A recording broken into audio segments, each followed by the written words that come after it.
Entrepreneurs really, speaking now as a former entrepreneur, entrepreneurs hate risk.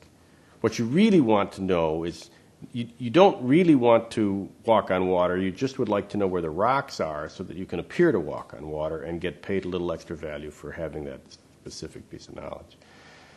I think in the same way, it's amazing to me how often we see businesses that are very susceptible to risk testing, but which haven't been risk tested. And the entrepreneur hasn't thought about risk testing as a way to increase the value of his business. My friend Bill Payne in Las Vegas always says you should spend the least amount of money getting rid of the highest amount of risk, and that's absolutely true, and it's a very insightful thought for people that deal with angel investment, because if we can take a business model and say, what are the one or two things or three things that can happen in this deal that we like that would kill it, and determine what those are, and then figure out a way to test to determine if, in fact, we have an idea.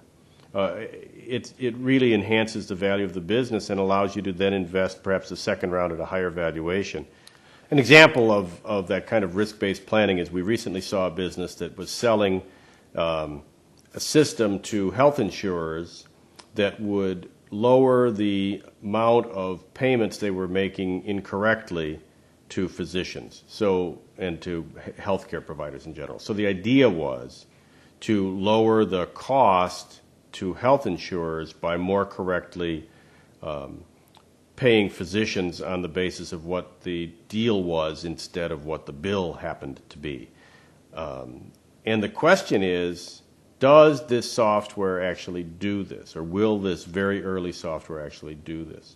And there are two ways to think about that. One is to build the whole system and to spend a year or two and all the money that goes with it building the software to get that done, and then go into the market and see if people will buy it.